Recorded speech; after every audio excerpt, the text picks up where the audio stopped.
China is the only place in the world where pandas are native. As far back as the Tang Dynasty, China was giving pandas to other countries as gifts, and this later became known as panda diplomacy. Today, in part one of this Sunday special report, we look back at the history of China's cutest diplomats and how they shaped international relations in the 20th century.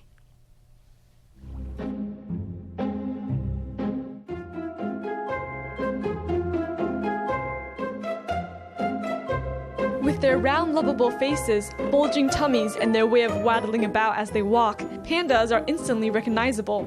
Then there's the patches around their eyes, their black ears, shoulders, and limbs, matched with white fur everywhere else. Their history on the planet is already very long, and in the past they were spread over a vast area. They were all over Asia. By the time modern-day scientists discovered them, they were already confined to a small area. They were only found in one part of China. Legend has it that the Tang Dynasty Empress Wu Zetian once had a pair of live white bears and 70 bear pelts presented as a gift to Japanese Emperor Tenmu. Back in the Tang Dynasty, Empress Wu Zetian, this was some time after she came into power, and she had these things, sent a pair of animals to Japan. So if we go by the historical records, the earliest country outside China to get pandas was Japan.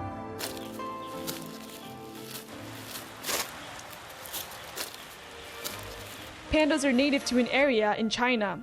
In the 19th century, Western scientists first learned about them when French missionary Armand David, who was proselytizing in Sichuan province's Muping Township, bought a dead panda cub from a local hunter and sent it home as a specimen to tell the world about the animal's existence.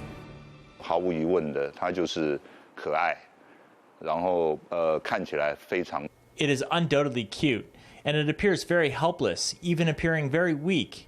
It's not hard for people to become enamored with it. And as you see, worldwide there aren't many types of bears this large of two colors like this. So it's very easy for people to quickly fall in love with it. In 1936, American fashion designer Ruth Elizabeth Harkness led a 19-member exhibition deep into central Sichuan, where in a forest 2,000 meters above sea level, they captured a 1.3-kilogram panda cub. They named it Suling. They took the panda, dressed it up to look like a dog, gave it a dog's name, and then smuggled it into the US. When they first put it on display, it attracted the masses from all over. Everybody clamored to catch a glimpse of the panda.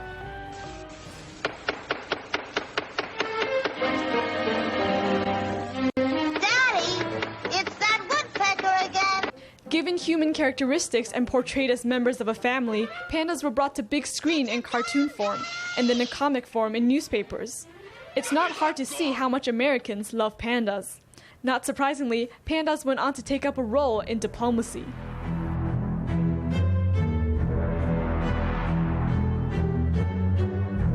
During World War II and after February 1941, American magazine Times founder Henry Luce founded the United China Relief to seek public donations for the Chinese war effort.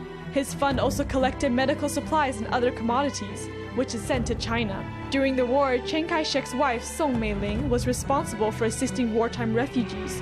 She appealed for international support on numerous occasions. If you wish to avoid the calamities that are befalling China now, and the killing and mutilation of your loved ones and your fellow beings, boycott Japanese goods until the Japanese militaries have left our soil. In May 1941, Song Mei-ling and her older sister Song Ai-ling worked together to send a pair of giant pandas to the US as a thank you for its assistance in the war. A grand handover ceremony was held at the Zhongqing International Broadcasting Building, where China National Radio and China Radio International, as well as the U.S. Columbia Broadcasting System, broadcasted the proceedings live.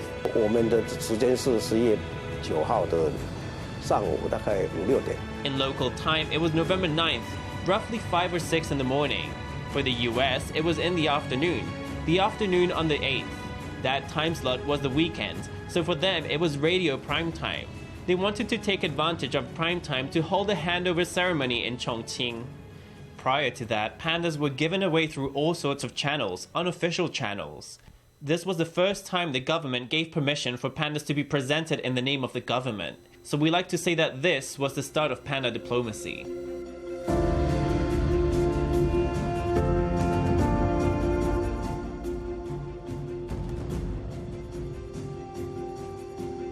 During the Christmas holiday, 2 pandas arrived at New York's Brooklyn Zoo.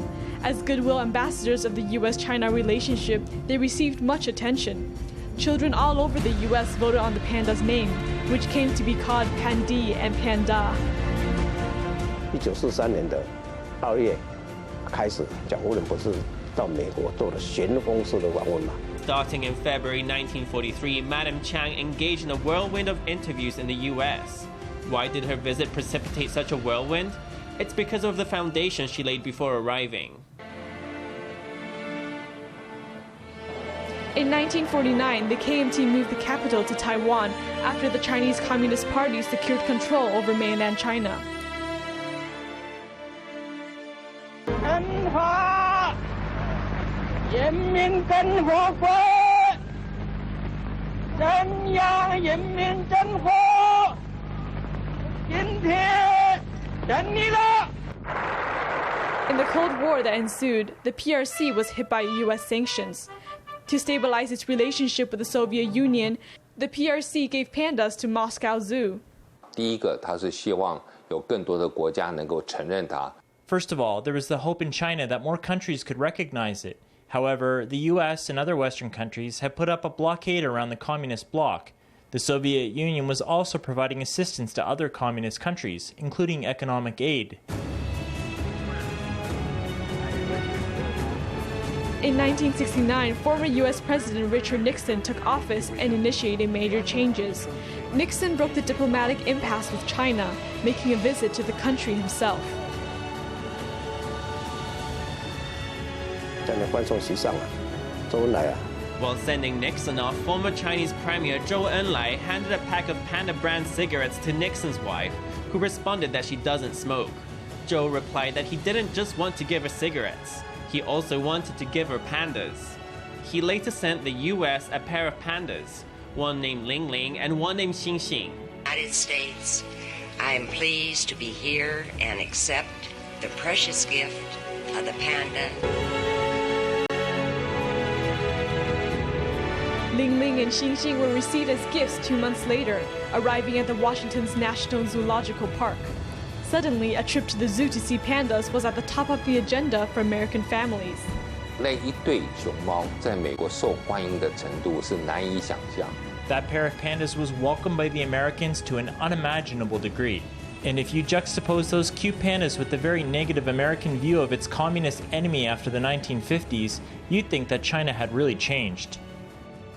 After that gift to the US, Japan, France, and 7 other countries received a total of 23 pandas collectively. Meanwhile, out in the wild, pandas were finding it harder and harder to survive. 它早期在中国大陆的话是生活整个南部，都有它的这个踪迹，都有它的活动。 In the early past, they had all of southern China to themselves. Their footprints were everywhere. However, as the population in China grew, land needs grew with it. In many places, along foothills, farmland was carved out of the land. There were fewer and fewer bamboo groves, which pandas rely on for food. Increasingly endangered, pandas continued to be gifted to other countries. Conservationists worldwide condemned the practice, and in 1982, China stopped calling the pandas gifts, but it continued sending them to other countries in a different format.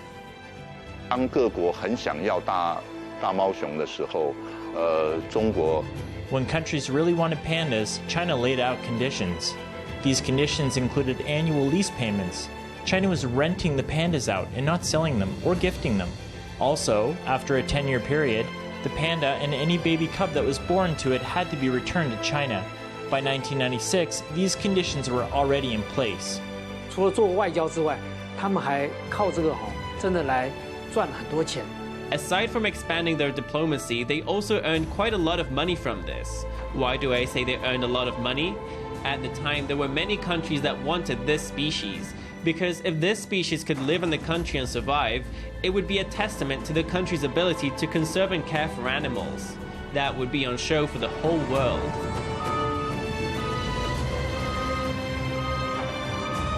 First loaned out on long-term contracts and then on short-term leases, pandas became an implement of commerce, drawing rebuke from conservationists across the world.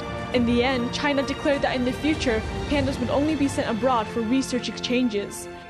Join us next Sunday for part 2 of our feature on panda diplomacy, which picks up with the landing of 2 giant pandas in Taiwan.